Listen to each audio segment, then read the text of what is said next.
Donc, bonjour tout le monde. Caroline Meunier, je suis vétérinaire donc avec l'Agence canadienne d'inspection des aliments. Euh, on a fait, dans le fond, une session d'information la semaine dernière pour expliquer un petit peu là, à tout ce qui est fournisseur de services comment remplir le permis général. Donc, on a senti le besoin de peut-être vous expliquer aussi le permis spécifique qui s'applique à certains déplacements. Je vais commencer rapidement. On avait vu dans le fond déjà là, que la raison pour laquelle on a des permis, on demande des permis présentement, c'est parce qu'on a déclaré une zone de contrôle primaire. Donc, ça veut dire que la zone de contrôle primaire exige que tout ce qui est déplacement de choses ou d'animaux désignés tous ces déplacements-là doivent se faire en vertu de permis. Qu'est-ce qui est désigné? Bien, ça dépend de la maladie. Dans ce cas-ci, on parle de grippe aviaire chez de la volaille. Donc, à ce moment-là, on parle de tout ce qui touche de près ou de loin à la volaille. Donc, ça peut être au niveau des aliments. Donc, ça peut être soit des grains ou soit de la moulée qui est destinée à l'alimentation de la volaille. Ça peut être évidemment des oiseaux vivants, donc soit du placement d'oiseaux par un couvoir ou que ce soit du déplacement à l'abattage d'oiseaux vivants. Donc, c'est juste pour donner des exemples de choses désignées. Donc, ça veut dire des choses ou des denrées pour lesquelles les permis sont requis. Juste avant, vous allez voir qu'une des exigences du permis spécifique, c'est souvent, dépendamment de la denrée qu'on déplace, d'avoir effectué certains tests là, quand ça concerne des oiseaux vivants. Donc, sachez que dans le fond, nous, on établit d'emblée une surveillance dans la zone de contrôle primaire. Donc, cette surveillance-là va différer entre la zone infectée puis la zone de restriction. Donc, la zone infectée qui est autour du lieu puis la zone de restriction qui est l'anneau autour. Donc, zone infectée 0,3 km, puis la zone de restriction, dans le fond, c'est comme le 3 ou 10 km, là, un anneau de 3 à 10 km. Puis cette surveillance-là qu'on effectue, elle peut servir deux fins. Elle nous dit, dans le fond, c'est quoi le statut de la zone? Est-ce qu'on a d'autres cas ou est-ce qu'on a établi, on a déterminé le seul cas unique dans la zone? Puis ça peut aussi servir à permettre certains déplacements. Fait que vous allez voir que certains déplacements qui vont avoir comme exigence d'avoir fait des tests au niveau de la ferme ou le déplacement, d'où, par exemple, le déplacement va se produire. Mais notre surveillance, un peu de routine, si vous voulez, peut remplacer ces tests-là. Là. Donc, si elle est faite de façon régulière, puis ça, c'est effectivement l'agence qui s'occupe de déterminer est-ce qu'on a besoin d'un test supplémentaire ou est-ce que les tests qui roulent présentement sont suffisants à la fréquence qui sont faits présentement pour répondre aux exigences. Donc, une demande de permis. Les demandes de permis, juste pour vous rappeler les concepts, là, les grands concepts, autant c'était vrai pour le permis général que ce l'est pour le permis spécifique. C'est à remplir par ordinateur de bureau seulement, c'est-à-dire qu'on ne peut pas prendre, bon, un portable, c'est correct, là, désolé, on ne peut pas prendre ni tablette ni téléphone, donc ça ne fonctionnera pas là, avec les documents, là, le PDF dynamique. Au Québec, on s'est dit qu'on a établi que c'était l'initiateur du déplacement qui faisait la demande. Fait que dans le cas d'un placement par un couvoir, c'est habituellement le couvoir qui va faire la demande de permis. Dans le cas d'un déplacement à l'abattoir, ça va être l'abattoir qui va faire la demande de permis plutôt que le producteur là, dans ces deux cas-là. Ce ne serait pas impossible du côté de l'agence, on peut recevoir la demande de qui que ce soit, mais pour simplifier les choses au Québec, on s'est entendu comme ça. Donc, c'est sûr qu'on vous invite là, à communiquer, si vous êtes un producteur ou l'inverse, juste communiquer, être sûr que c'est clair, mais normalement, c'est le grand principe qu'on utilise. Ce qui simplifie beaucoup la tâche parce que normalement, justement, les couvoirs puis les abattoirs sont habitués là, de faire une grande fréquence, là, une grande quantité là, de demandes, donc ils sont beaucoup plus habiles à le faire que le producteur qui le fait occasionnellement. Pour recevoir un permis, dans ce cas-ci, le permis spécifique, il y a des exigences de plus. Donc, un permis général, c'était simple, on se l'imprimait nous-mêmes, puis on s'engageait à respecter de la biosécurité. Dans le cas d'un permis spécifique, il est lié à beaucoup plus d'exigences. Donc, vous pouvez avoir des documents à nous fournir, vous pouvez avoir des preuves à donner, des résultats. Il faut qu'on s'assure que les résultats sont négatifs. Donc, c'est important que tout ça soit reçu en temps opportun. On va y revenir. où on peut trouver de l'information. Donc, pour les producteurs, on les réfère à tout ce qui est leur association, fédération. Pour tout ce qui est fournisseur, on vous réfère directement à l'ECMA. Puis l'ECMA elle-même, si elle a des questions, va se retourner vers nous à l'agence. Fait que la façon de filtrer les questions comme ça, bien, ça évite qu'on ait trop de questions au niveau de l'agence, puis qu'on soit, dans le fond, apte à répondre aux demandes de permis, là. Donc, c'est vraiment l'agence seulement qui peut émettre les permis spécifiques. Donc, il faut avoir la capacité de le faire. Type de permis, ça, c'est juste un petit rappel. Donc, il y a un permis général, il y a un permis spécifique. Comment on sait quel permis ça nous prend?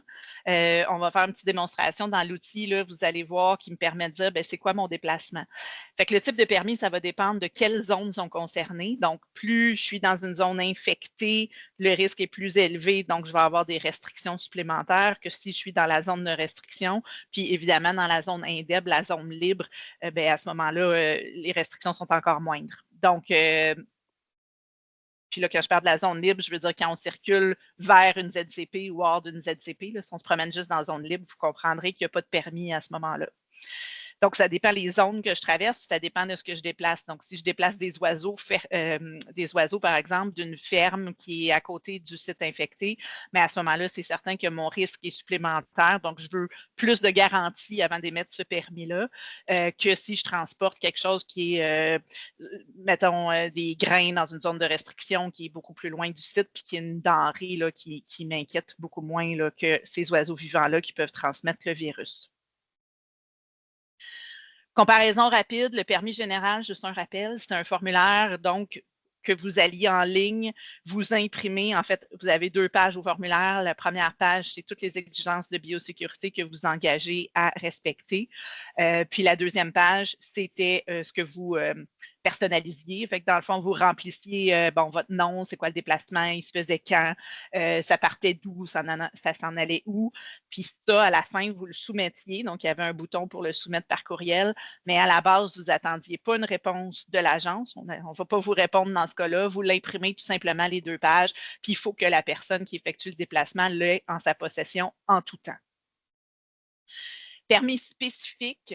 Permis spécifique, c'est différent. Là, ce n'est pas un formulaire que vous imprimez vous-même. Donc, vous allez plutôt remplir une demande de permis. Puis, quand votre demande elle est approuvée, la CIA va vous émettre un permis. Donc, vous comprendrez qu'il y a un délai associé à tout ça. Fait que, comme quand on fait une demande pour n'importe quoi, plus tous nos documents, plus tous nos trucs sont complets, puis qu'on a tout ce qu'il nous faut, plus la demande va être facile à remplir pour nous, puis on va être capable de vous émettre ça en temps opportun.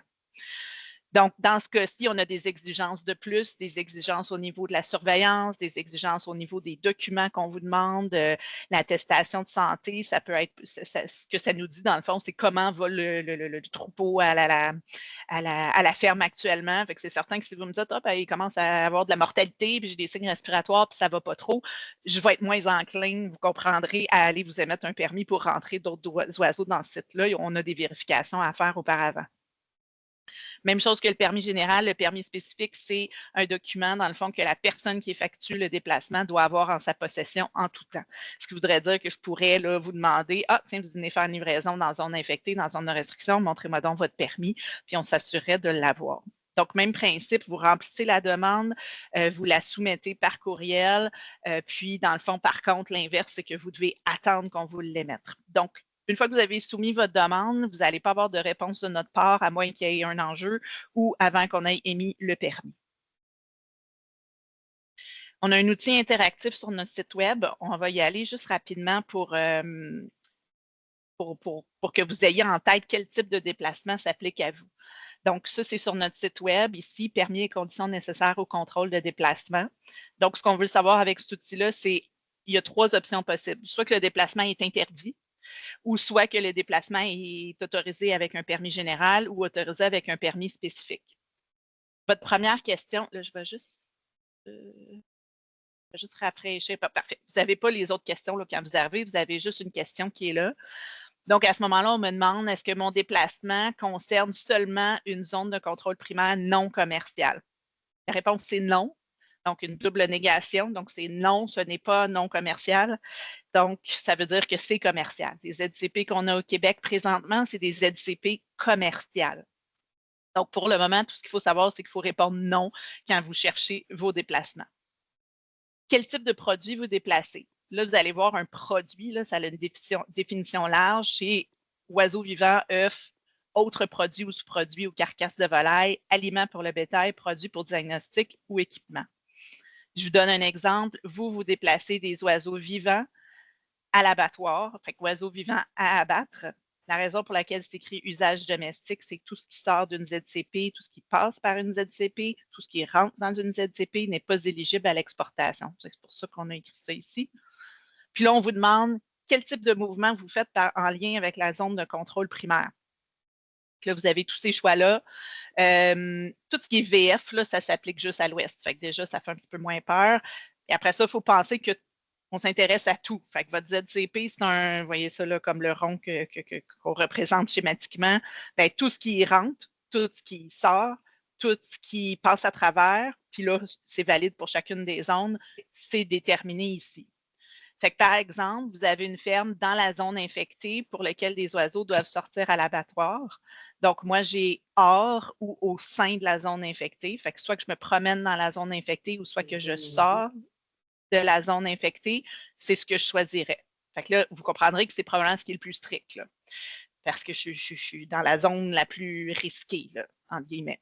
Donc là, je clique sur « Aller » puis je regarde ce que ça me donne. Ça me dit que j'ai besoin d'un permis spécifique.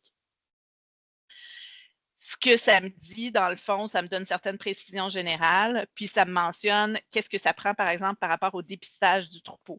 Fait que ça me dit qu'il faut que j'aille fait des épreuves, bon, à telle fréquence, ou que ça soit fait là, de façon routinière ou quoi que ce soit. Fait que bref, vous n'avez pas besoin de faire une demande de test. Quand vous soumettez votre demande de permis, nous, on va regarder, bon, ben parfait, on me demande si l'on est le 21, on me demande pour sortir des animaux le 26 octobre, parfait. Est-ce que je vais être correct avec la surveillance qui est déjà en place dans la zone ou est-ce qu'il faut que je prévoie un test supplémentaire?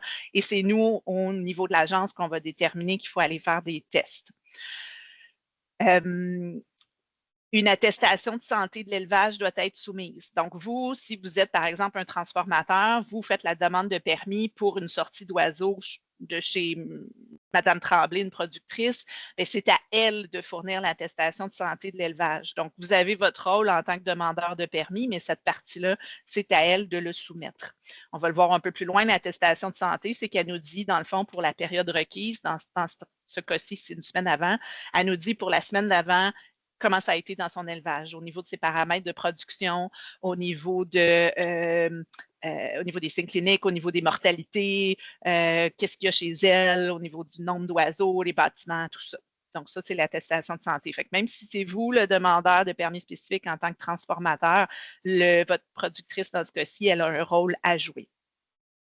On vous explique des exigences particulières par rapport au transport, puis on vous exige des trucs particuliers par rapport à la biosécurité, puis vous vous engagez aussi à respecter les exigences générales de biosécurité qui sont les mêmes que dans le cas du permis général.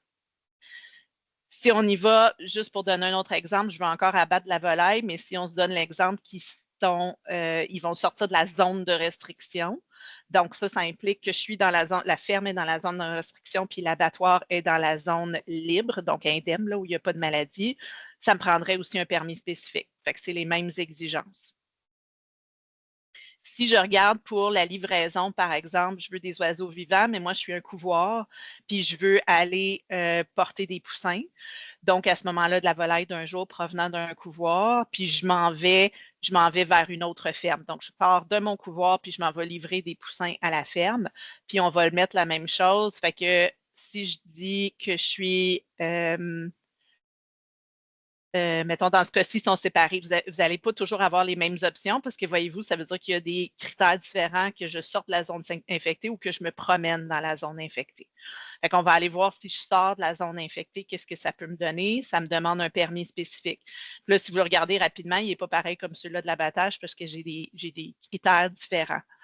On vous demande qu'au niveau de votre couvoir, par exemple, que vos taux d'éclosion ne s'écartent pas des paramètres normaux. Il faut que vous nous garantissiez à ce moment-là, vous avez besoin de nous fournir là, de l'information à ce que votre taux d'éclosion est normal. Exigence en matière de transport, exigence en matière de biosécurité. Julie, Juste une question rapidement. Là, je ne vois rien par rapport aux oiseaux sur place, mais s'il y a déjà des oiseaux sur place, il va y avoir l'attestation aussi, si je ne me trompe pas. Oui, ça prend une Parfait. attestation de santé où les oiseaux sont, dans le fond, à destination, s'il y a déjà des oiseaux. Mais là, ça, hors de la zone infectée, si ça Ouais, va vers la zone indemne, on n'a pas besoin d'attestation. C'est si ça va vers la zone restreinte ou super. vers la zone, ça reste en zone infectée. Parfait. Fait que là, mettons, si je suis un couvert puis que je rentre dans la zone infectée, fait qu'à ce moment-là, ici, voyez-vous, ça dit s'il y a déjà des oiseaux sur le site, on me dit qu'on doit être en conformité avec les exigences de surveillance. Fait qu'il faut que la surveillance soit déjà en place sur ce site-là. Puis, excellent, c'est ce que Julie nous confirmait. Donc, ici, j'ai l'attestation de santé, là, comme quoi. Fait que ça veut dire qu'encore une fois, vous êtes le couvoir, vous faites la demande du permis spécifique, mais c'est au producteur sur place de fournir l'attestation de santé. Donc, c'est un document qui nous confirme que tout va bien sur place pour l'instant. Il y a une exigence sur laquelle j'attire votre attention ici, que vous connaissez déjà, là, les ZCP sont en place depuis quelques jours facilement.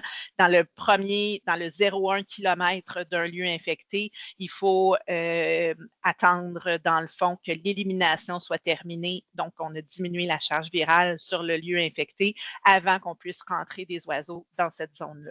Fait que vous avez des spécifications de plus ici. Ça veut dire qu'au début, c'est interdit, puis une fois que l'élimination est terminée sur le lieu infecté, vous allez être avisé. Là. On fait signe là, normalement que oui, on est en étape où le 0,3 km peut maintenant rentrer des oiseaux, pas juste le 1,3 km. Ça, c'est par rapport à mon couvoir. Si, mettons, je déplace des... donnez-moi des idées. Là. Mettons, si je sors des aliments, les aliments pour le bétail, la définition d'aliment, ça comprend non seulement ce qui est moulé, mais aussi ce qui est grain. Donc, autant les ingrédients que le produit fini, là, si vous voulez. Puis, il faut que ça soit on appelle ça pour le bétail. Donc, c'est un outil qui est général, qui peut être appliqué à chacune de nos maladies. Mais dans ce cas-ci, pour le bétail, ça implique les oiseaux. Fait qu'il faut que vous fassiez, on parle de déplacement de grains ou de moulés pour nourrir des oiseaux à des fins avicoles.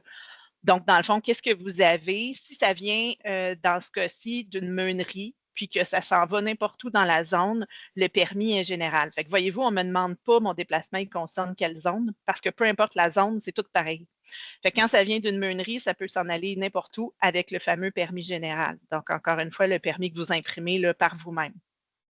Fait que ça dit ici vert, au sein ou hors de la ZCP, c'est toujours le permis général. Là où ça se complique, c'est quand les aliments du bétail ou les grains là, proviennent d'une ferme avicole, donc une ferme qui a de la volaille à une autre ferme qui a de la volaille sur place. Là, voyez-vous, il y a la question de plus qui apparaît. On me demande où je me promène. Fait que si je reste, par exemple, dans la zone de restriction, c'est-à-dire que les deux fermes, la ferme qui a le grain, par exemple, et la ferme de destination sont dans la zone de restriction, je demeure avec mon permis général. Si, par contre, je me promène dans la zone infectée ou si je sors de la zone infectée, c'est le seul moment où je passe en permis spécifique. Donc, il faut que j'aille de la volaille au site d'origine, de la volaille au site de destination et que je veuille sortir ou sortir ou me promener dans la zone infectée. Ce sera un permis spécifique à ce moment-là. Donc, dans ce cas-là, on vous mentionne un peu qu'est-ce que ça nous prend. On vous mentionne qu'il faut que la surveillance soit place dans la zone pendant au moins une semaine. Puis, on vous mentionne qu'on a besoin d'une procédure opérationnelle normalisée, une PON, là, qui est votre protocole de biosécurité pour le transporteur, que vous nous remettez pour qu'on l'évalue. Pour toutes les entreprises, là, dans le fond, qui nous soumettent des procédures opérationnelles normalisées puis qui vont faire plein de déplacements, sachez qu'on les garde sauvegardées. Fait que vous n'avez pas besoin de nous la remettre à chaque fois. Il faut juste s'assurer la première fois de la prochaine, qu'on l'a, là, que c'est correct, qu'on a votre information. Puis à partir de là, ben, nous, on sait que d'emblée, OK, on est déjà correct pour cette condition-là. On n'attend pas après vous là, pour en fournir une. Évidemment, si jamais ça change ou s'il y a quoi que ce soit, ben à ce moment-là, si vous changez vos procédures, évidemment, il faut nous donner la copie la plus récente. Martin, tu verrais-tu d'autres déplacements où j'adresse pas mal les déplacements de tout le monde ici? Veux-tu que j'ouvre? Ça serait intéressant de savoir au niveau des œufs, Oui, excuse-moi. Quand le permis spécifique s'applique, autant pour les œufs d'incubation que les œufs de consommation, est-ce qu'il y a des situations où on a besoin du permis spécifique? Parfait. Le fumier aussi, si c'est possible. Oui, pas de problème. Merci. Peux-tu me dire, Julie, as-tu le tableau de l'appendicite? Peux-tu me dire direct lequel faudrait choisir? Mettons, on commence par des œufs de consommation avec des œufs de table. Fait que vous voyez qu'ici, là, j'avais des œufs vers le couloir. J'ai mes œufs non classés pour la vente à la ferme ou la vente locale, puis j'ai 2 catégories d'œufs de table. Pour les œufs de consommation, c'est tous des permis généraux, fait que ça va vraiment être ceux vendus directement à la ferme qui sont dans la zone, que là, ça va leur prendre un spécifique. Sinon, c'est les œufs d'incubation qui va prendre un spécifique. Parfait. Fait que même dans la zone de restriction, je vais juste aller voir. OK. Fait que dans le fond, parfait. Merci beaucoup. Fait que là, ce qu'on disait, c'est que des œufs pour vente à la ferme ou vente locale directe, à ce moment-là, dès que vous êtes dans la zone, fait qu'autant dans la zone de restriction que dans la zone spécifique, corrige-moi, Julie, si je me trompe, pardon, spécifique, autant dans la zone de restriction que dans la zone infectée. Vous êtes n'importe où dans la ZCP, ça prend un permis spécifique à ce moment-là. Tandis que si on tombe avec des œufs de consommation, par exemple, des œufs de table qui s'en vont d'une ferme à une station de classement des œufs, celui-là, j'en ai-tu? Non, c'est tous des permis généraux. Parfait. Fait que voyez-vous, même si je suis dans la zone infectée pour celui-là, je suis en permis général. Fait que là, on s'est parlé des œufs de consommation qui s'en vont vers une station de classement. Je suis en permis général. J'ai mis le pire, là, le plus risqué, puis ça vous donne général. Fait que toutes les autres, c'est général aussi. Après ça, j'avais les œufs vers un couvoir, fait que des œufs d'incubation à ce moment-là. Là, mettons, si je pars, je me promène dans la zone de restriction ou je veux sortir de la zone de restriction pour m'en aller dans la zone libre, j'aurais un permis spécifique. Fait que les œufs d'incubation, j'ai un permis spécifique. Donc, si ça l'est pour la restriction, vous comprendrez que ça l'est pour la zone infectée aussi. On a une question dans le chat, Caroline, qui demande, lorsqu'on importe, j'imagine, il y a des couvoirs qui importent des œufs d'incubation des États-Unis. Oui. Puis, si le couvoir se trouve dans la zone infectée, ce serait, Quelle quoi est la qui question? s'appliquerait? Ah, comment on fait pour importer? OK. S'il y a des œufs qui rentrent des États-Unis, puis le couvoir est dans une zone infectée, comment ils gèrent ça? Fait que là, il y a un déplacement d'œufs, corrige-moi Julie si je me trompe, un déplacement d'œufs vers un le couvoir qui vont rentrer au sein de la zone infectée. C'est exactement celui-là que j'avais. Ouais. OK, fait donc ça va être un permis spécifique. Ça va être vers la zone infectée. Ah oui, hors ou au sein, excusez, je ne suis pas au bon. Attendez, tu as bien raison. Fait que je m'en vais vers la zone infectée, excusez. Tantôt, je sortais de la zone infectée ou je me promenais dans la zone infectée. Là, je m'en vais vers la zone infectée, puis c'est un permis général à ce moment-là. OK. Oui, parce que là, dans le fond, on n'a pas d'inquiétude par rapport pas de risque, ces œufs-là. C'est ça, c'est des poussins qui arrivent de la zone indemne. Là. Ouais. Puis là, il y a un détail là-dedans. C'est pas impossible quand on a beaucoup de ZCP, puis je ne rentrerai pas là-dedans, mais juste pour que vous le gardiez en tête, c'est pas impossible que vous sortiez d'une autre zone. Là. Fait que là, il faut commencer à penser un peu, puis là, à ce moment-là, vous posez des questions, on va vous aider avec ça. Là, mais là, dans ce cas-ci, si on les a importés, on s'entend qu'on les a autorisés au Canada. Là, donc, à ce moment-là, on sait que ça ne vient pas d'une zone de contrôle primaire aux États-Unis. Là, vous comprendrez. Là, fait que c'est des œufs en zone libre, peu importe si ça vient du Canada ou des États-Unis. Le seul bémol que je vous dis à ce moment-là, encore une fois, mais comme j'ai mentionné tantôt, tout ce qui est dans zone n'est pas exportable. Fait que là, si on les a importés puis dans le but de réexporter quelque chose, ça ne fonctionnerait pas à ce moment-là. Là. Mais ça, c'est juste un bémol. Là. S'ils importent des poussins, j'imagine que c'est un peu pareil. Ils sont libres de la maladie, mais ça va prendre l'attestation du troupeau s'ils rentrent dans la zone. Là, dans le fond, j'ai des oiseaux vivants. Des oiseaux vivants. Mais est-ce qu'on parlait. Ouais, OK, fait que ça serait comme d'un jour, mettons, volaille d'un jour qui viennent d'un couloir. Exact. Puis là, à ce moment-là, ils vont rentrer. Ils vont vers une ferme. Ah, ils vont vers. Ouais. Oui, c'est qui les importe, la ferme? Ben, le couvoir, il peut importer, mettons, des poussins. Ouais. Puis là, il va les livrer à une ferme dans la zone. Oui, si ça rentre dans la zone, ça prend une attestation de santé. S'il y a déjà des oiseaux dans la L'enjeu, c'est pas ferme les qui est poussins, présentement c'est à la le zone. troupeau receveur qui doit Ouais. soumettre son attestation de santé. Excellent. Exact. Mais là, ça va être un permis. Là, c'est C'est ça, parce spécifique que j'arrive. on veut pas envoyer des poussins dans un établissement qui va peut-être s'infecter. s'infecter, là, ouais. Ouais. C'est pour ça aussi que dans le premier 0,1 km au début, on ne veut pas rentrer personne. Notre but, c'est pas de faire exprès de rentrer des oiseaux qui peuvent s'infecter. Là. Fait qu'on contrôle le nombre d'oiseaux qu'il y a à cet endroit-là. Là. OK. On va faire le fumier, peut-être parce qu'on a eu la question. Fait que dans le fond, le fumier, ça rentrerait dans autres produits, sous-produits, carcasse de volaille. Donc, à ce moment-là, si je choisis, puis là, je l'ai ici, fumier et litière. Mettons que j'y vais, je me promène dans la zone infectée ou je veux sortir de la zone infectée. Fait que ça, c'est d'où provient le fumier, là, on s'entend, la ferme de départ. Fait qu'à ce moment-là, c'est un permis spécifique. Puis, qu'est-ce qu'on me demande? Bon, on me demande que ce lieu-là soit conforme aux exigences de surveillance pendant au moins 1 semaine avant que je puisse émettre le permis. Je n'ai pas de l'air d'avoir grand-chose d'autre ici, là, mais c'est lié à des conditions de biosécurité, de transport, etc. Si vous êtes dans la zone de restriction, puis vous voulez vous promener dans la zone de restriction ou le sortir donc vers la zone libre, ce serait un permis spécifique également.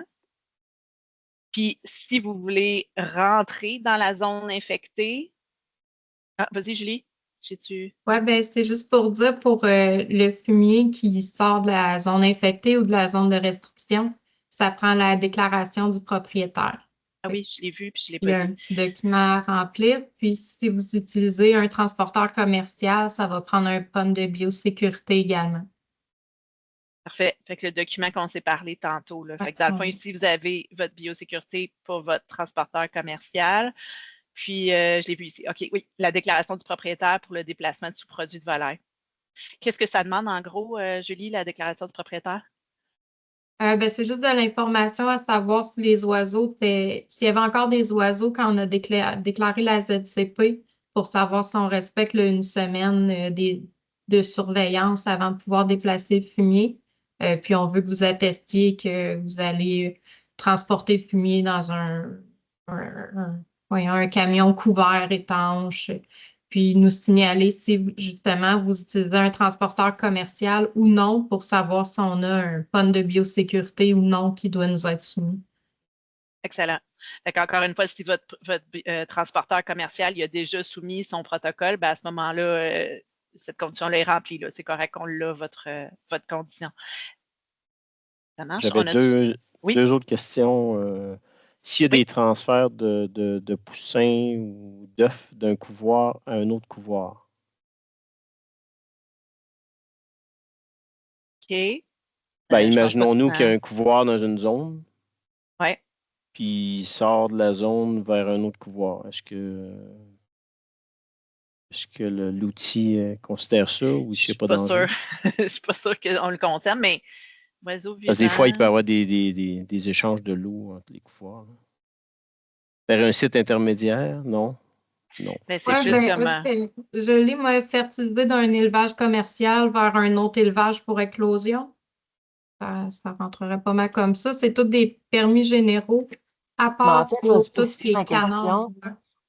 C'est concernant les États-Unis, dans le fond. Moi, les œufs, pas les œufs, les poussins que je venais des États, ils proviennent d'un couvoir qui est dans la zone indemne, puis ils rentrent dans notre couvoir qui est dans la zone infectée.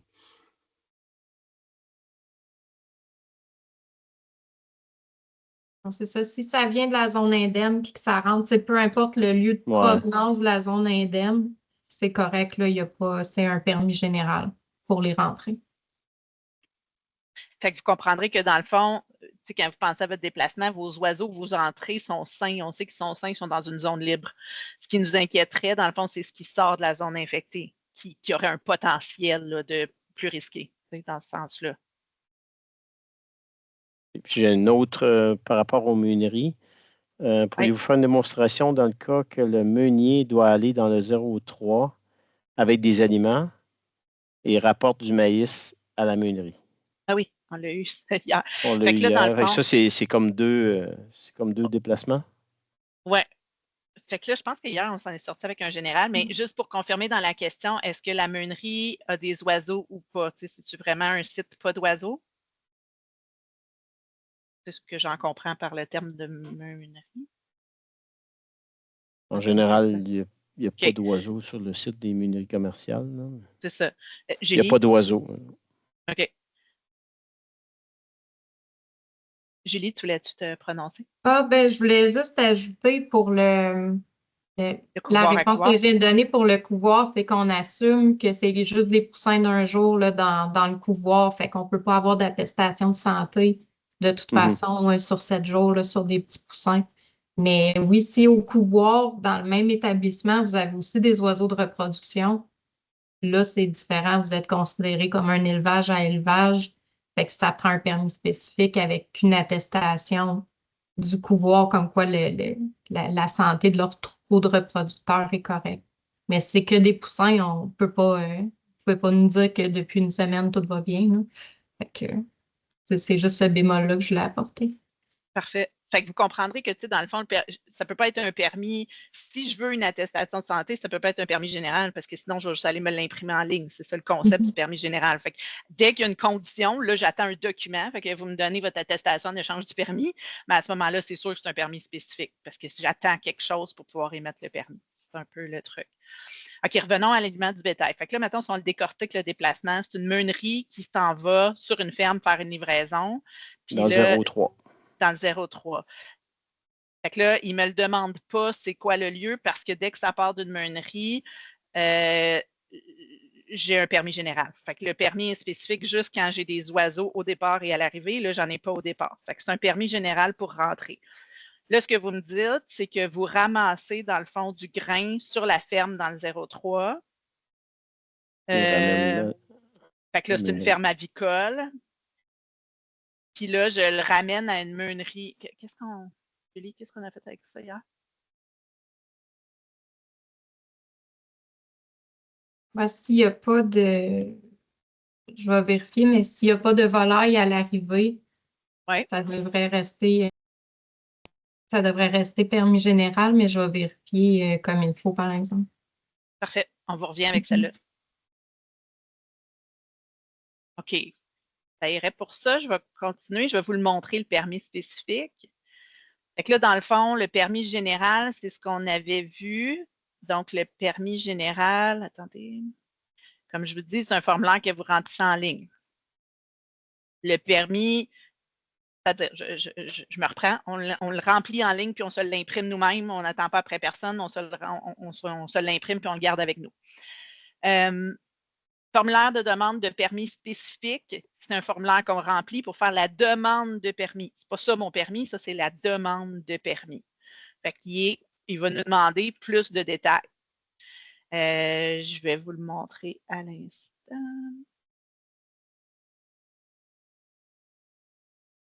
Donc, le permis spécifique, la demande de permis spécifique.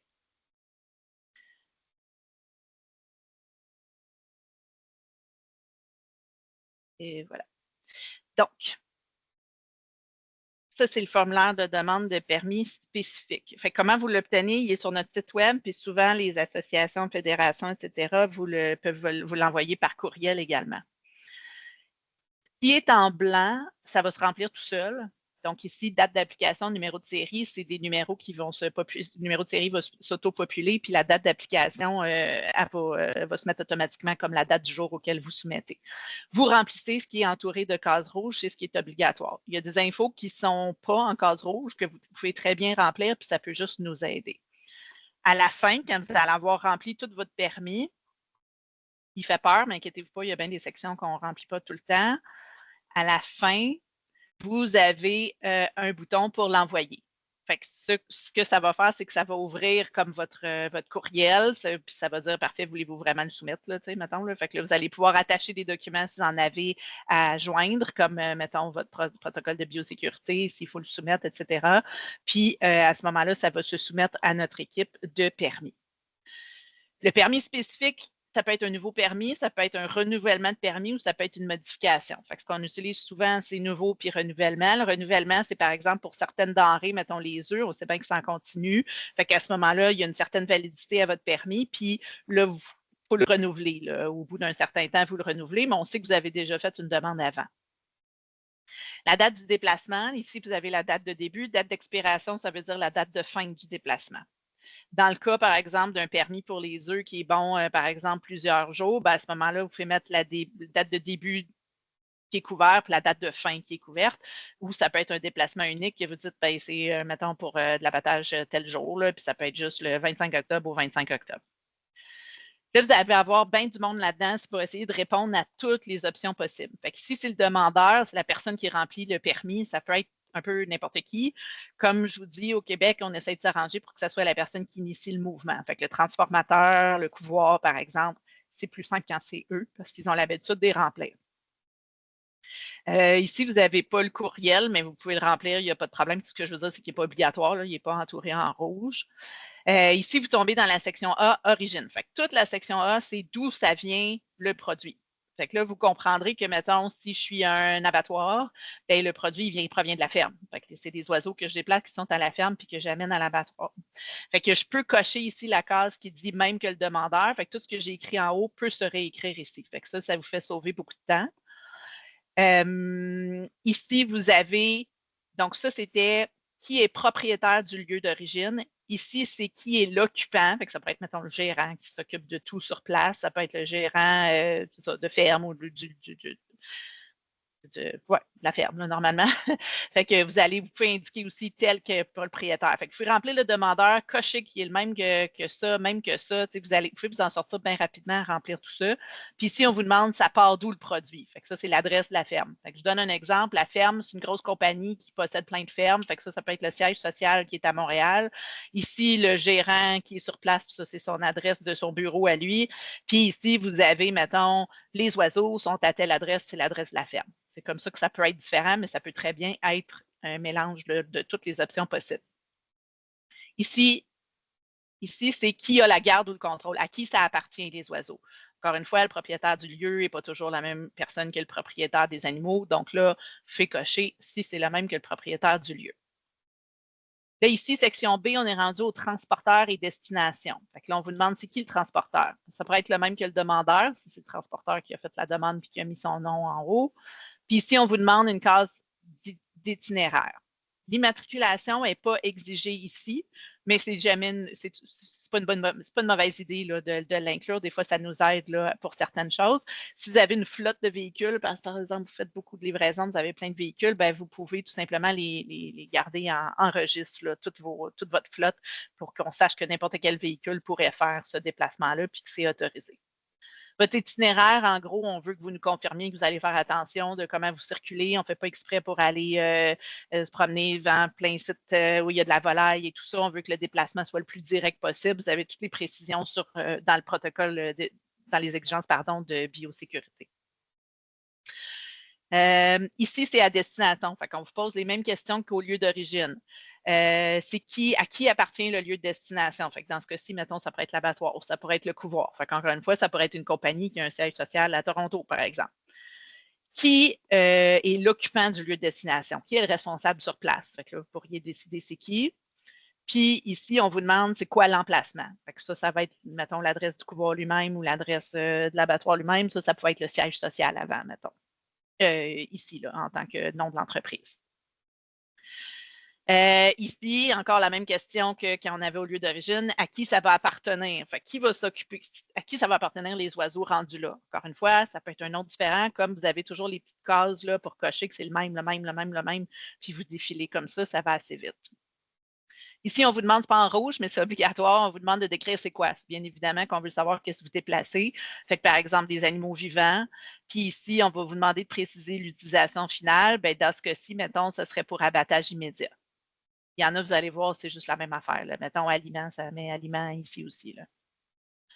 Section C, vous voyez qu'elle n'est pas en rouge, elle n'est pas obligatoire, mais si vous en avez besoin, il faut la remplir. Puis c'est quoi? Bien, par exemple, dans le cas, mettons, justement, d'une transformation, mais on pourrait se parler ici de l'équipe d'attrapage, par exemple. Fait que ça pourrait être l'équipe d'attrapage avec leur véhicule, comment ils se rendent sur place, comment ils vont circuler, tout ça.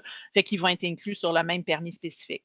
Des fois, ça peut être des techniciens associés, mettons, justement, avec une livraison du couvoir ou quoi que ce soit. Vous pouvez les rentrer comme ça dans toute cette section C-là où on vous pose ces questions-là. Section D, l'information sur le permis. Fait que là, dans le fond, ce qu'ils vous disent, c'est que ça va être émis au nom du titulaire mentionné dans la demande. La langue officielle que vous préférez, puis la façon de le délivrer. Et si vous écrivez autre chose que courriel, il y a peu de chances que vous l'ayez. Fait que choisissez courriel, c'est ce qui est le plus simple. Puis là, vous allez voir que j'ai la case courriel qui est apparue. Fait que je peux remplir ici un courriel de plus. D'emblée, quand on reçoit un courriel avec une demande de permis, on répond à la personne qui nous a envoyé la demande, puis on peut rajouter cette adresse-là si vous voulez. Puis aussi, si vous voulez qu'on mette quelqu'un en copie, quand vous cliquez, mettez une copie en courriel, on peut rajouter cette personne-là aussi. Mais d'emblée, c'est le demandeur qui va le recevoir. Ici, bien important, il ne faut rien écrire dans la case rouge parce que quand vous sélectionnez votre province, fait que dans notre cas, c'est Québec, l'adresse apparaît automatiquement. Si vous écrivez quelque chose là-dedans, vous allez envoyer votre demande de permis à cette adresse-là. Nous, ce qu'on veut, c'est que vous choisissiez Québec pour avoir accès à l'adresse des permis au Québec. Si vous choisissez une autre province, vous l'envoyez dans une autre province, puis je ne peux pas vous dire que ça va être traité. Ça va pas l'être, en fait. Fait que vous allez avoir des délais supplémentaires. Donc, vous choisissez Québec, vous attendez que l'adresse apparaisse pour les contrôles de déplacement, les permis, puis là, vous l'envoyez. Fait que ça serait la façon de remplir le permis spécifique. Quand on vous demande des conditions, comme par exemple, on s'est parlé de l'attestation supplémentaire, qui est l'attestation de santé qui était requise dans certains cas, c'est une exigence. C'est-à-dire que si j'ai pas reçu l'attestation, même si on a fait des tests qui sont négatifs, puis que j'ai reçu votre permis, puis votre demande, puis tout est beau, j'attends toujours ce document-là, on ne peut pas émettre votre permis.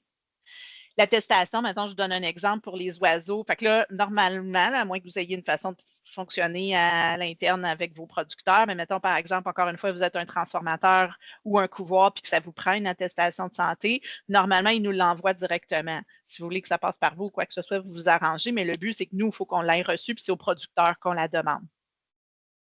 Il ne faut pas attendre pour la soumettre. Par exemple, avant un abattage, si on vous demande que ce soit l'attestation de santé des 7 derniers jours, vous avez le droit de la soumettre dans le 24 heures avant le déplacement. Fait que pas besoin d'attendre qu'il reste 1 heure avant votre déplacement.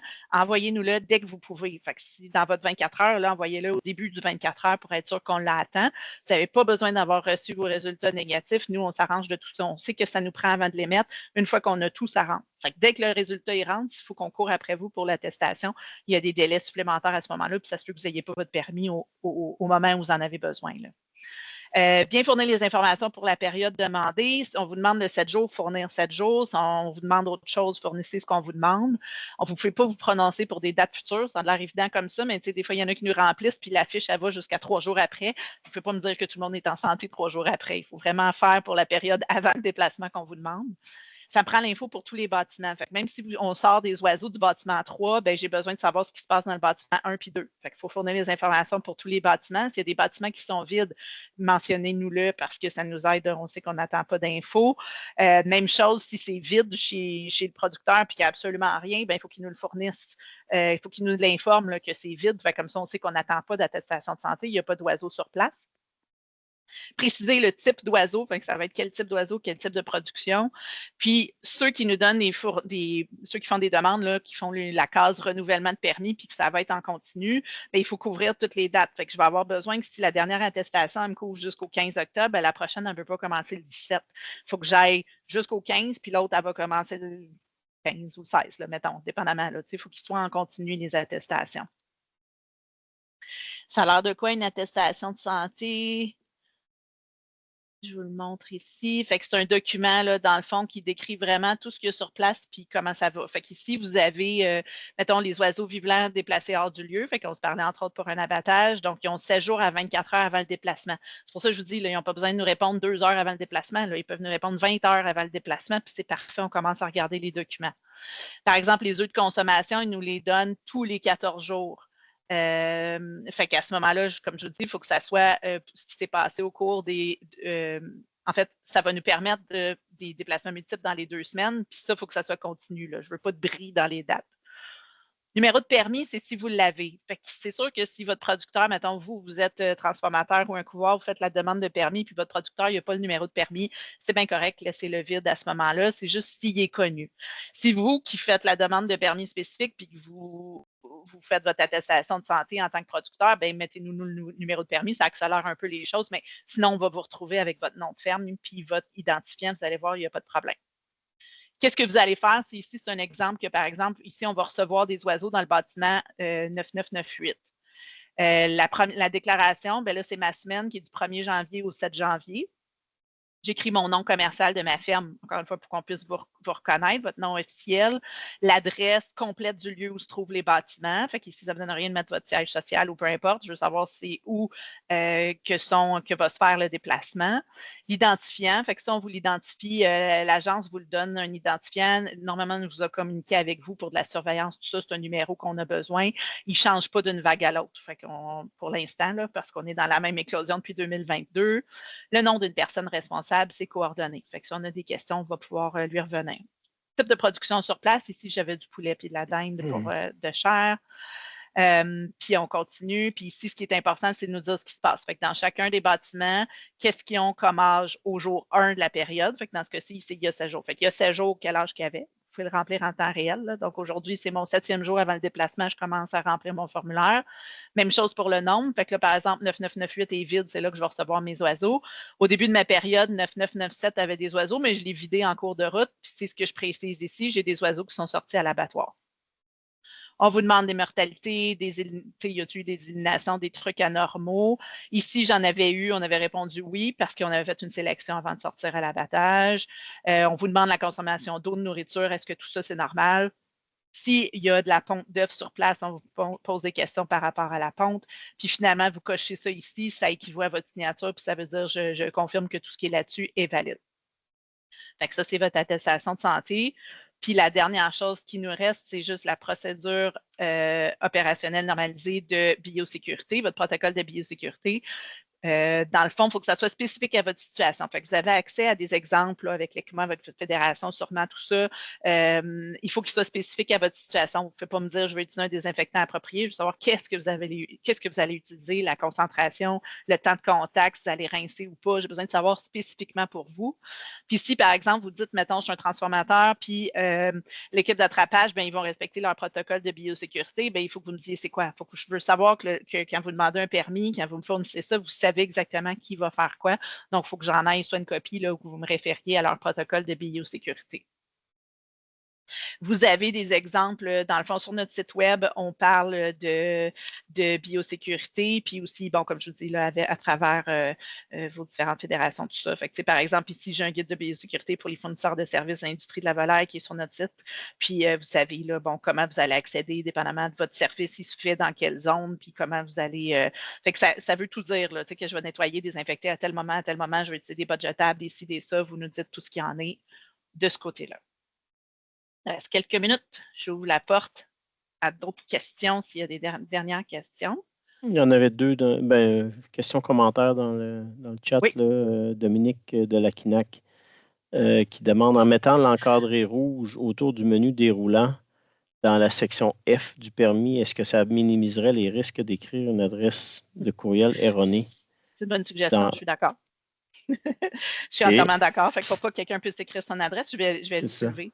Je vais leur envoyer un commentaire. Karine Banning, des éleveurs de volailles, un commentaire concernant l'attestation de santé. Il n'y a plus l'adresse à laquelle envoyer le formulaire comme celui que nous avions avant. Oui, je ne sais pas pourquoi elle appuie là-dessus, effectivement. C'est l'attestation de santé, elle va aller à l'adresse fiche santé. Puis c'est à la même place où les producteurs y envoient leur questionnaire aux producteurs. Fait que en début d'établissement de la zone, on va demander à tous les producteurs qu'on identifie dans la zone de nous envoyer un questionnaire qui nous dit OK, qu'est-ce qu'il y a chez vous pour qu'on puisse planifier justement, il va y avoir des sorties, quel type de production, quel genre de surveillance il va falloir faire sur place. Fait que là-dedans, il y a l'adresse. Fait que je pense que c'est peut-être pour ça qu'ils l'ont enlevé là, mais c'est un bon commentaire aussi. Normalement, c'est qu'ils soutiennent que les producteurs l'auraient déjà de cette façon-là, mais oui, je vais soulever ces deux points-là absolument. Ça ne serait pas compliqué de le rajouter. Là, Julie, on peut aller sur notre formulaire en français qui est presque juste pour nous. Fait qu'on pourrait le faire, il n'y a pas de problème. Fait que tout à fait, oui, commentaire bien reçu.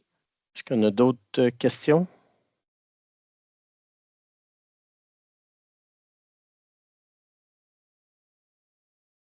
Je ne vois pas de main levée ni de micro activé. Oui. Excuse-moi, j'en ai une question. Jusqu'à combien de temps d'avance on peut faire les permis spécifiques pour le déplacement? Question. Ouais. Excellente question. Donc, c'est au moins un 5 à 7 jours au minimum qu'on vous demande pour faire les demandes. Puis, Julie, as-tu un maximum?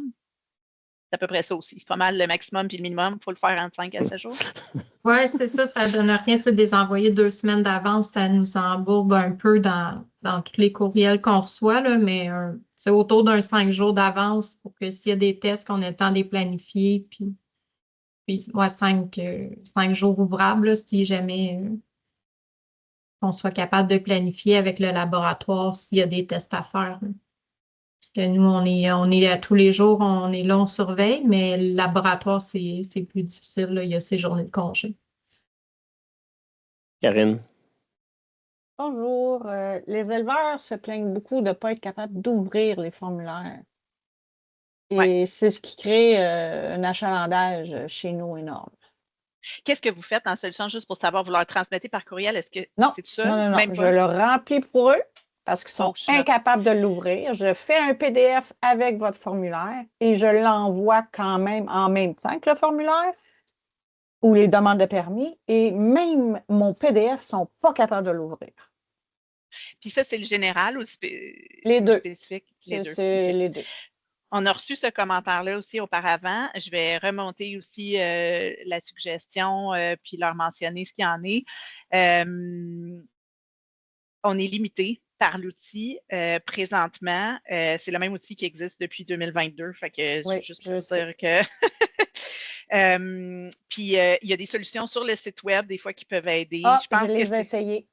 ça ne marche pas toujours. Il y a quelqu'un qui nous a dit qu'en plus de celles qui sont là, des fois, d'avoir un antivirus, de désactiver l'antivirus juste pour pouvoir ouvrir le formulaire, des fois, Là, ça aide. ça dépasse mes compétences. Là. Tout à fait. Moi aussi, je ne suis pas ici pour parler d'informatique. Je suis tout à fait d'accord avec vous. Mais oui, je sais. Puis même, oui, il y a quelqu'un qui le mentionne aussi. Puis même quand on l'envoie par courriel, il y en a qui ne sont pas plus capables Oui, de l'ouvrir. non, en effet. Je pense que c'est plus avec Adobe qu'il faut installer Adobe Reader puis tout ça, mais je vais le rementionner. Je n'ai Ils pas ont entendu parler. essayé. Il n'y a J'ai rien même qui des marche. éleveurs qui ont des iPads, Oui, des Mac, qui sont OK. incapables non plus. Oui, on m'a dit aussi que Mac, c'était un enjeu, là. On est tout courant de tout ça. On me suggère, tiens, de le télécharger sur l'ordinateur, puis qui peut être peut-être ouvert après. OK, fait qu'au lieu de. Ah, il y a quelqu'un qui m'avait dit ça aussi. Au lieu de cliquer pour l'ouvrir, dans le fond, c'est comme le télécharger, puis après ça, essayer de l'ouvrir. J'avais entendu ça aussi, là, que ça pouvait être une option à essayer là, Ah, je pour peux ces essayer. gens-là. Ouais. Mais Moi, sinon, on moi, est au courant. Oui? moi, ça me disait souvent, quand je le téléchargeais, ça me disait souvent que c'était pas possible. Puis après ça, j'allais dans les téléchargements, puis il Oui, était là. Tu sais. exact. Exact. Des fois, c'est un peu bizarre, là. J'ai une petite question, là. La durée du permis général, Oui. c'est-tu 30 jours? Oui, bien, ça va dépendre des denrées. C'est-à-dire que quand on regardait dans l'outil, là, il va nous dire jusqu'où ça peut aller. J'en ai là, 30 jours pour moi, ça a de l'allure. Tu as-tu des permis généraux qui seraient moins de 30 jours? Parce que j'en ai, là, mettons livraison de RIP ou livraison, mettons, de propane ou des trucs comme ça qui ont un permis général, ces fournisseurs de services-là qui peuvent aller jusqu'à, on mentionne 3 mois. Honnêtement, prenez-vous pas un permis général 3 mois parce que les choses, ils changent tellement dans le temps. Je trouve qu'un mois, ça a bien de l'allure, mais je peux avoir un permis général valide moins qu'un mois? Je pense pas. Je pense que ça a de l'allure, là. Sous toute réserve, ça a de l'allure, là, de ce côté-là, là, pour dire ce qu'il y en est, là. Oui.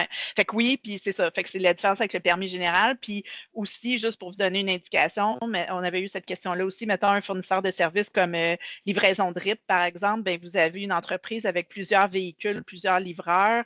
Ils pourraient avoir le même permis général que vous leur en donnez chacun une copie, mais eux, à ce moment-là, la différence avec le permis général, c'est qu'ils doivent se tenir un registre là, de tous leurs déplacements, tout ça.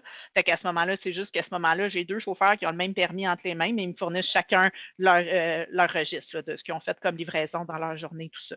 Ça, c'est quelque chose que vous gardez, le registre, là, vous ne le transmettez pas, mais si on a besoin de l'avoir, on peut vous le demander, là, puis il faut le fournir sur demande. C'est bon? Il nous reste une petite minute avant le lunch. Est-ce qu'on a une petite dernière question rapide? On a juste la question, Julie, qu'on va revenir là, par rapport aux entrées, là, puis après ça, ressorti avec le grain. Oui, j'ai Non, elle a répondu. répondu dans le Ah oui, chat. c'était bon, c'est vrai, tu l'avais finalement. Ouais, OK, parfait. ouais. Excellent. Ah ben, on est correct d'abord. Fait que je mentionne toutes vos préoccupations informatiques. Inquiétez-vous pas, je m'assure de faire un suivi. Bon, ben, merci Caroline et Merci. Julie. Puis merci à tout le monde. Bon dîner, bonne fin de journée. Bonne journée.